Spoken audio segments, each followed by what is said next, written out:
आज के इस खास विश्लेषण में आप सभी का स्वागत है। रामायण का एक ऐसा दृश्य है जो बचपन से ही हमारे और आपके दिमाग में बिल्कुल छपा हुआ है ना?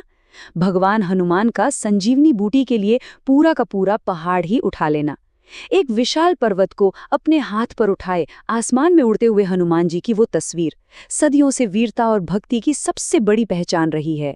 लेकिन जरा रुकिए और सोचिए, क्या यह सिर्फ एक चमत्कारिक कथा है या फिर इसके पीछे कोई ऐसा भौतिक और भौगोलिक सच छिपा है जिसे आज की हमारी आधुनिक दुनिया भी नकार नहीं सकती?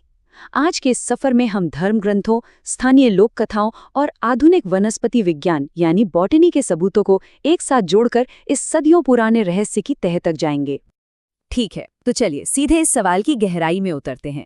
ये सवाल सुनने में जितना सीधा लगता है ना, असल में उतना ही पेचीदा है। देखिए, हम यहाँ सड़क किनारे पड़े किसी छोटे पत्थर या चट्टान की बात नहीं कर रहे हैं। हम बात कर रहे हैं उत्तराखंड के चमोली जिले में मौजूद विशाल द्रोणागिरी पर्वत की, जिसकी ऊंचाई 7066 मीटर है। इतने बड़े भौगोलिक ढांचे को उसकी जड़ों से उखाड़ना और मीलों दूर ले जाना, ये तो गुरुत्वाकर्षण और भौतिकी के हर नियम को पलट कर रख देता है। इसे समझने के लिए हमें सबसे पहले अपने प्राचीन ग्रंथों में दी गई वैज्ञानिक और यौगिक व्यवस्थाओं की तरफ देखना होगा। हिंदू धर्मशास्त्रों में इस तरह के अकल्पनीय कामों को सिर्फ जादू कहकर नहीं छोड़ा गया है। इसके पीछे एक बहुत ही स्पष्ट और व्यवस्थित विज्ञान बताया गया है, जिसे अष्ट सिद्धि कहते हैं। हनुमान जी को भगवान शिव का अवतार माना जाता है और उनके पास ये 8 शास्त्रीय योग सिद्धियां पूरी तरह से मौजूद थीं। असल में ये सिद्धियां किसी भी योगी को भौतिक दुनिया और गुरुत्वाकर्षण की कठोर सीमाओं से पूरी तरह आजाद कर देती हैं। आइए इसे थोड़ा और बारीकी से समझते हैं। इस पूरे काम को संभव बनाने के लिए मुख्य रूप से 3 सिद्धियों का इस्तेमाल हुआ। पहली है महिमा। इसके जरिए हनुमान जी ने अपने शरीर का आकार इतना विशाल कर लिया कि वो खुद एक पर्वत जितने या शायद उससे भी बड़े हो गए। दूसरी है लघिमा। ये वो शक्ति है जो किसी भी भारी चीज को बिल्कुल भारहीन यानी वजन रहित बना देती है, जिससे गुरुत्वाकर्षण का असर शून्य हो जाता है। और तीसरी, जो सबसे अहम है, वो है गरिमा। इसके बल पर कोई भी अपना वजन असीमित रूप से बढ़ा सकता है। जरा सोचिए, एक पहाड़ को उसकी जड़ों से उखाड़ने के लिए जमीन पर जो जबरदस्त पकड़ और स्थिरता चाहिए, वो इसी गरिमा सिद्धि से मिली। तो देखा आपने, ये कोई हवाई बात नहीं, बल्कि एक बेहद सुव्यवस्थित यौगिक विज्ञान है। अब जो बात सच में आपको हैरान कर देगी वो ये है कि वाल्मीकि रामायण के अनुसार हनुमान जी ने हिमालय से जड़ी बूटियों वाला पर्वत उठाने की एक नहीं बल्कि 2 अलग-अलग यात्राएं की थीं। जी हाँ, 2 बार। हमारी आम लोक कथाओं में अक्सर एक ही यात्रा का जिक्र होता है, लेकिन वाल्मीकि रामायण का युद्धकांड बहुत ही स्पष्ट रूप से बताता है कि युद्ध के दौरान 2 अलग-अलग बार भयानक संकट आए थे और दोनों ही बार हनुमान जी को संजीवनी लाने के लिए हिमालय की तरफ उड़ान भरनी पड़ी। पहली बार तब जाना पड़ा जब इंद्रजीत के विनाशकारी ब्रह्मास्त्र ने राम लक्ष्मण सहित पूरी 67 करोड़ वानर सेना को बेहोश कर दिया था। उस खौफनाक रात में जब हर कोई जमीन पर अचेत पड़ा था, केवल हनुमान जी और विभीषण होश में थे। उन्होंने तुरंत बुजुर्ग और ज्ञानी जांबवान को खोजा। जांबवान ने बिना एक पल गंवाए हनुमान जी को हिमालय के कैलाश और ऋषभ पर्वत के बीच जाने का निर्देश दिया और उन्होंने एक नहीं बल्कि 4 बहुत ही खास जड़ी बूटियां मांगी थीं।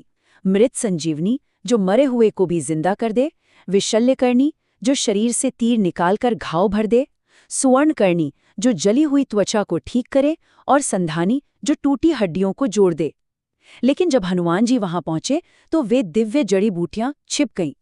अब समय बिल्कुल खत्म हो रहा था, तो अपनी सेना को बचाने के लिए उन्होंने सीधे पूरा का पूरा पहाड़ ही उखाड़ा और लंका ले आए। बाद में उन्होंने उस पहाड़ को वापस उसकी सही जगह पर स्थापित भी किया, जो प्रकृति के प्रति उनके सम्मान को दिखाता है। खैर, अब इस कहानी में एक बहुत ही गहरा और सांस्कृतिक विरोधाभास आता है। एक ऐसा गांव जिसने असल में हनुमान जी पर ही प्रतिबंध लगा दिया। पहाड़ उखड़ने की ये घटना सिर्फ रामायण के पन्नों तक सिमटकर नहीं रह गई। उत्तराखंड की नीति घाटी में करीब 3658 मीटर की ऊंचाई पर बसे द्रोणागिरी गांव में एक बहुत ही हैरान करने वाली स्थिति देखने को मिलती है। एक तरफ पूरे भारत को देखिए, हर जगह हनुमान जी की पूजा होती है, जय बजरंगबली के जयकारे गूंजते हैं। लेकिन दूसरी तरफ द्रोणागिरी गांव में 2000 से भी ज्यादा सालों से एक सख्त पाबंदी लागू है। यहाँ हनुमान जी का एक भी मंदिर नहीं है, भगवा झंडे नहीं दिखेंगे आपको, और तो और उनके नाम का उच्चारण करना भी सख्त मना है। और ये पाबंदी किसी अनादर की वजह से नहीं है, बल्कि एक बहुत गहरे ऐतिहासिक दर्द से जुड़ी है। दरअसल इस गांव के लोगों के लिए द्रोणागिरी पर्वत सिर्फ पत्थर और मिट्टी का कोई ढेर नहीं है, ये उनके इष्ट देवता लाटू देवता का साक्षात स्वरूप है।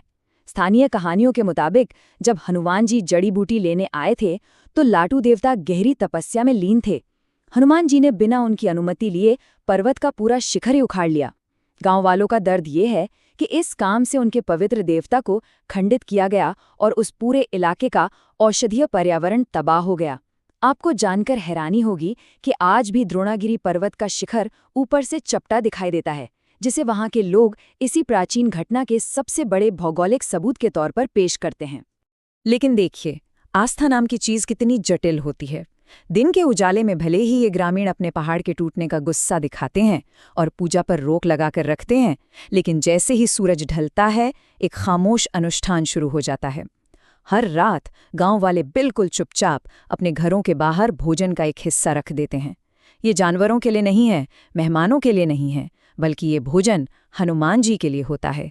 ये उनकी उस गहरी आस्था और पौराणिक सत्य की मौन स्वीकृति है जो आज भी इस हिमालयी गांव की रग रग में बसी है। चलिए अब हम लोक कथाओं से आगे बढ़ते हैं और विज्ञान की तरफ देखते हैं। क्या आधुनिक वनस्पति विज्ञान के पास इस किंवदंती के कोई पदचिह्न मौजूद है? क्या विज्ञान सच में इस घटना का कोई सुराग दे सकता है? इसका जवाब खोजने के लिए हमें हिमालय की उन बर्फीली चोटियों से निकलकर सीधे श्रीलंका के गर्म जंगलों की ओर जाना होगा। श्रीलंका में रुमासाला और रीतिगाला जैसे कुछ बहुत ही खास और अलग-थलग इलाके हैं। इन छोटी जगहों पर उच्च ऊंचाई वाली बिल्कुल वही हिमालयी वनस्पतियां और जड़ी बूटियां फल फूल रही हैं जो उत्तराखंड के पहाड़ों में पाई जाती हैं। अब सवाल ये है कि ये कैसे संभव है?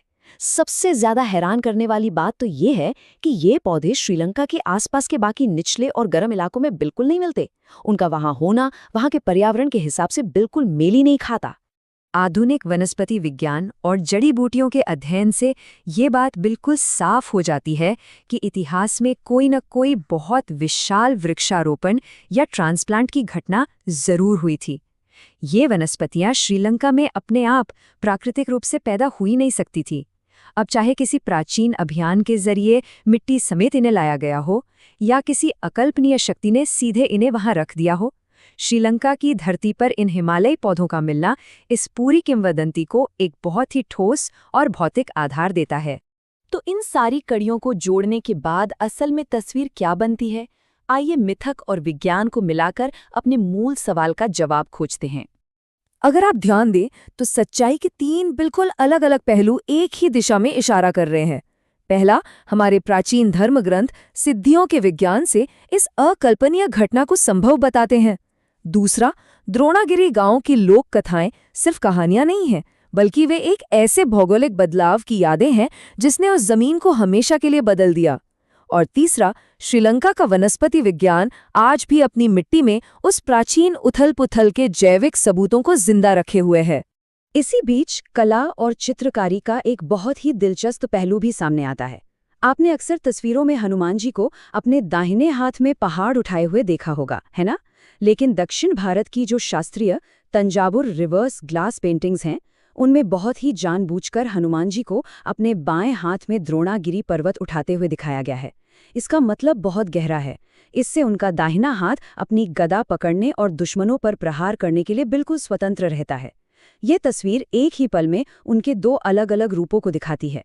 एक तरफ वो करुणा से भरे रक्षक हैं जो जीवन बचाने वाली औषधियां ला रहे हैं, और दूसरी तरफ वो एक अजेय योद्धा हैं जो युद्ध के मैदान में दुश्मनों को धूल चटाने के लिए तैयार हैं।